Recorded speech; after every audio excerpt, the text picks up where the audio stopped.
Bismillahirrahmanirrahim. Barlıq əmdi sana Cenab-ı Allah'a bolsun. Şunaqla Peyğəmbərimizə, ail təbəatlarına və bununğa taki qiyamətki ergeşkenlərə durub salamları bolsun.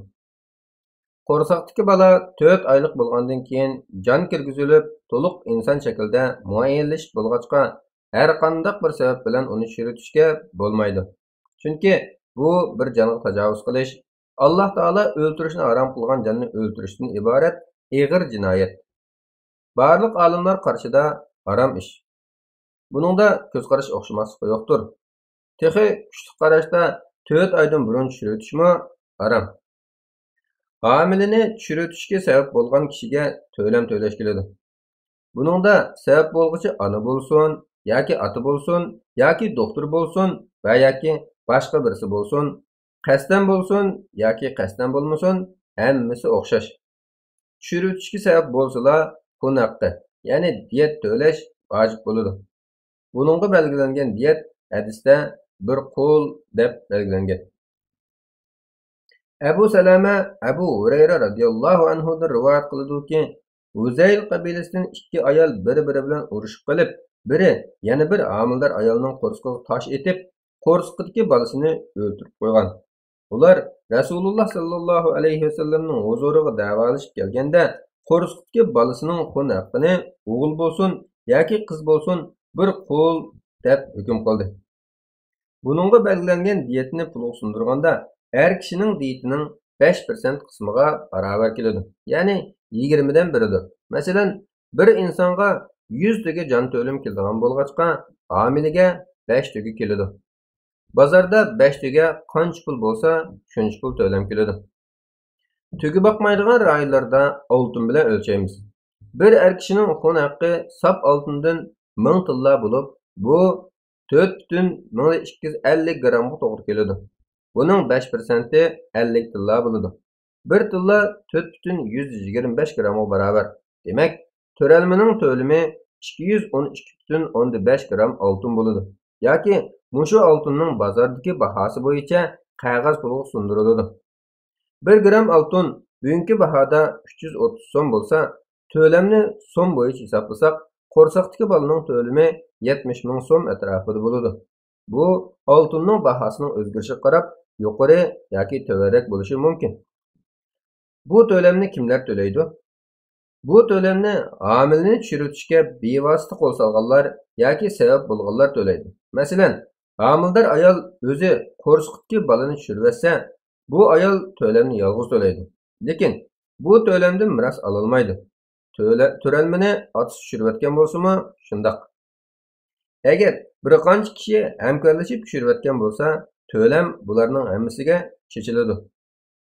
Agar ayol kishi doktorga berib, balamni tushirib bering degan ahvolda, ba'zi olimlar butun to'lam ayolga keladi deb qaraydi. Ba'zi olimlar butun to'lam doktorga keladi deb qaraydi. Bu to'lamni kim oladi? Bu to'lam qo'rsoqdagi bolaning mirosxo'rlari bo'lganlarga beriladi. Lekin uni tushirayotgan qotil mirosxo'rlardan bo'lsa, bu mirosdan mahrum qilinadi. Ata-ona birlashib tushirayotgan bo'lsa, asib tuqqanlardan eng yaqin bo'lganlar oladi.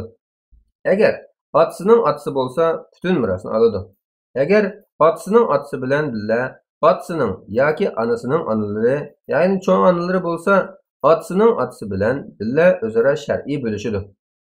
Agar otasining otasi bo'lmagan ahvolda ulardan to'van darajadagi asib tuqqan mirosxo'r bo'ladi. Balaning jinsi sababidan o'ttirda to'lam farq bo'lamdi? Farq yo'q. İmam Nevaviy mundaq deydi. Barliq olimlar homila o'g'il bo'lsin yoki qiz bo'lsin, bir qul to'lam keladiganligida ittifoq. Olimlarning aytishicha, bundaq bo'lishining sababi ba'zida o'g'il yoki qizlik aniq bo'lmay, bilinmay qoladigan bo'lg'achqa talash tortish ko'p bo'lib ketadi. Bu sababdan shariat bu masalada talash tortishni kesib bir xilda o'lcham bekitgan. Homilni tushirayotgan ahvolda diyet bilan kafarat birga kelamdi. Bunaq ahvolda olimlarning bir qismi diyetning ustiga kafarat vojib bo'ladi deb qaraydi. Kafarat bo'lsa, orqa-marqa uzildirib qo'ymay 60 kun ro'za tutish. Ba'zi olimlar bu kafaratni mustahab deb qaraydi. Bu yerda shuni eskartib o'tish kerakki, birinchi, agar tushirib bola hayot yerga tushib, ondan o'lib qolgan ahvolda to'liq bir inson o'limi keladi.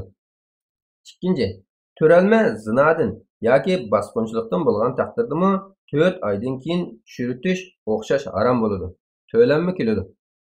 Uchinchi, meyitlikka ma'lum bo'lgan bolani 4 oydan keyin tushirtishmi o'xshash harom bo'ladi. To'lanma keladi. To'rtinchi, eri ayolini bolani tushirvat deb buyursa bo'lmaydi. Buyurgan taqdirda ayol erga bo'ysunmaslik kerak. Chunki bo'ysunish degan itoat bo'lgan ishlarda bo'ladi. Bo'ysunsa gunohkor bo'ladi. Bolani tushirayotgan jinoyat yuklanadi. Ali radhiyallohu anhu rivoyat qiladi-ki, Rasululloh sallallohu alayhi vasallam bundoq degan: Gunoh ishda itoat qilish yo'q. Itoat qilish degan to'g'ri ishlarda bo'ladi. 5. Her ayollar shuni bilishi kerakki, bola degan Alloh bergan rizq. Uni beqib, parvarish qilib yetildirishga Alloh o'zi ega. Chunki u zot olamlarning parvardigori, egisidir. Kim biladi? Balki ashu bolada boshqa hech kimda bo'lmagan xayrlik, barakat bo'lishi mumkin. Shunga har bir inson taqdir elib kelgan farzandni ko'ngil roziligi bilan kutib olishi lozim. Bu o'zining dunyo va oxirat uchun yaxshidir. 6. Tushiritish bir jinoyat. Buningga Alloh bekitgan jazodan qo'rqmay, to'lanma ado qilmay, maxluqlar bekitgan jarimadan qo'rqib, bolani tushiritish ashu begunoh bir jon haqida, Allohning belgilab bergan chek-chegarasi haqida, millat haqida, jamiyat haqida, balki butun insoniyat haqida ishlangan intayin qabih ham og'ir jinoyat. Shundaqla bundaq jinoyatni sodir qilishga bevosita qo'l tiqadigan doktor, sestralarmi, bolani tushirishga sabab bo'lgan boshqa kishilarmi bu qilmishning oqibatidan qo'rqishi lozim. Chunki 4 oylik bo'lgan turalma medirlaydigan, g'izolanadigan, nafaslanadigan bir jon. Bir jonni o'ltirish butun insonlarni o'ltirganga, hayotini saqlab qolish butun insonlarni saqlab qolganga barobardir. Vallohu alam.